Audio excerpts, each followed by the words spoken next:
தமிழ்நாதன் மீடியாவின் நன்றி கலந்த வணக்கம். என்னுடைய வீடியோலாம் ரொம்ப பார்த்துருப்பீங்க, நிறைய வீடியோவில் விட்டுருப்பேன், பார்த்துருப்பீங்க. ஒவ்வொன்றும் ஒவ்வொரு வித்தியாசமாக இருக்குன்னு சில நேரம் இதெல்லாம் ஒரு வீடியோவா, இதெல்லாம் பார்க்கணுமா அப்படின்லாம் உங்கள் மனசு தோன்றிருக்கும். ஆனால் கொஞ்சம் சிந்திச்சு பார்த்துருந்தீங்கன்னா அதில் உங்களுக்கு சில பதிலெலாம் கிடச்சிருக்கும். சரி விடுங்க, இன்னையாச்சும் பார்த்துட்டு வாங்க, நம்ம வீடியோக்கெல்லாம் பாருங்கள். அதாவது இப்போ என்ன சொல்கிறேன் தெரியுங்களா, யாராச்சும் ஒரு சிக்கலில் அதாவது உங்களுடைய சொத்துக்கள் பறிமுதல் ஏதாச்சும் யாராச்சும் செய்திருக்கிறாங்க, இல்லை அபகரிக்கப்பட்டிருக்கிறாங்க, உங்களை ஏமாற்றியிருக்கிறாங்க, உங்களை கொடுமைப்படுத்தியிருக்கிறாங்க, உங்களை கண்டபடி பேசுகிறாங்க, திட்டுறாங்க, ஏன் சொல்லப்போனால் உங்களை கொலை முயற்சி கூட பண்ண வர்றாங்கன்னு வைங்க. ஒன்றும் கவலைப்படாதீங்க. ஒரு வெள்ளை பேப்பரில் மனுதாரன் போட்டு உங்கள் அட்ரஸு பெறுநர் மதிப்புக்குரிய மாண்புமிகு நீதியரசர் அவர்கள் அப்படின்னு போட்டுக்குங்க. போட்டுட்டு உங்கள் ஊர் நீதிமன்றம் இருக்கும் பார்த்தீங்களா, அந்த ஊர் பேரை போட்டுக்குங்க. எந்த ஊரில் இருக்கீங்களோ அந்த ஊர் பேரை போட்டுட்டு கீழே ஐயா இந்த மாதிரி இவங்கெல்லாம் என் சொத்துக்களை பிடுங்கிட்டாங்க, இல்லை இவங்கெல்லாம் என்னை கொலை முயற்சி பண்ண வராங்க, என்னை கொடுமைப்படுத்துகிறாங்க, மன உளைச்சல் ஏற்படுத்துகிறாங்க, டார்ச்சர் பண்ணுறாங்கன்னு அவங்க பேரை போகிற எழுதி கொண்டு போய் ஜட்ஜ் ஐயாட்ட கொடுத்துருங்க. அதுக்கு முன்னாடி என்ன செய்கிறீங்க தெரியுங்களா, 32(3)ன்னு ஒரு பிரிவு இருக்குது. அது வாதாட திறமை உங்களுக்கு இருந்தால் நீங்களே வாதாடலாம். அந்த பிரிவை மறந்துடாதீங்க. 32(3) இது நம்மளுக்கு கிடைச்ச ஒரு சுதந்திரம். இது ஒரு சட்டத்தில் ஒன்று கொடுத்தது. இதை நீங்கள் பயன்படுத்திக்கலாம். வாதாட திறமை உள்ளவங்க. திறமை இல்லாதவங்க அந்த செக்ஷன் போட வேண்டாம். கொண்டு போய் ஐயாட்ட கொண்டு போய் கொடுத்து, ஐயா இது மேலே எனக்கு நடவடிக்கை எடுத்து என்னை நிம்மதியாக வாழ வைங்க நீதி அரசர் அவர்களே அப்படின்னு சொல்லி அவர்கிட்ட கொடுத்துட்டிங்கன்னா அவங்க ஒரு வக்கீலை ஏற்படுத்துவாங்க இலவசமாக. எனக்கு வசதி வாய்ப்பெலாம் இல்லைன்னு அதையும் போட்டிங்கன்னா அவங்க இலவச வக்கீல் தான் போடுவாங்க. பிராதுன்னு கொண்டு போனாலே இலவச வக்கீல் தான். அங்கே போய் கொடுத்துருவாங்க. உங்களுக்கு ஒரு வக்கீலை வச்சு நியமித்து கொடுப்பாரு ஐயா. அவங்க வாதாடுவாங்க. உங்களை யார் மோசம் பண்ணாங்களோ போகிற எல்லாம் கோர்ட்டுக்கு வர வச்சுருவாங்க. கோர்ட்டுக்கு வர வச்சு அவங்கள விசாரித்து நியாயம் என்ன தவறு என்ன எல்லாம் தெரிஞ்சு தகுந்த தண்டனை கிடைக்கும். நீங்கள் அதுலேருந்து ரிலீஃப் ஆகிடுவீங்க. அதனால் இனி யாரும் மன உளைச்சல் அடைஞ்சு வீட்டுக்குள்ளே முடங்கி இருக்காதீங்க.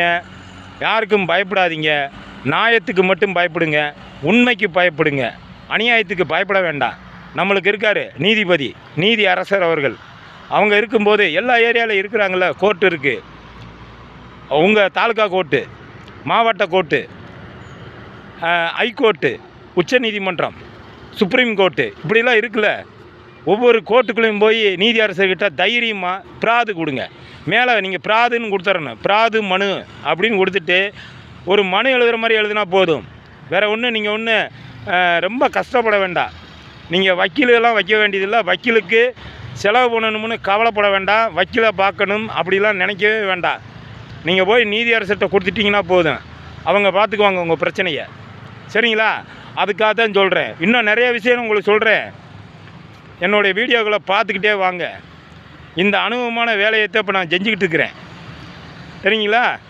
நான் முதல்ல எனக்கு கற்றுக் கொடுத்த பாடங்கள், அவ்வளோ பாடங்கள் இந்த சமுதாயம் கற்றுக் கொடுத்துருக்கு.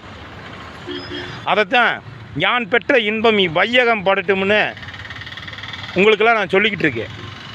அதுக்காக தான் வீடியோவில் ஒவ்வொன்று சொல்கிறேன். ஆனால் என்னால் வீடியோ விட முடியாமல் ரொம்ப சிரமங்கள்லாம் கஷ்டங்கள்லாம் ரொம்ப அனுபவிச்சிருக்கிறேன். அந்த நேரத்தில் வீடியோ என்னால் விட முடியல. இனி விடுவேன் கண்டிப்பாக. என் இந்திய மக்கள் அனைவரும் நலமாக இருக்கணும்.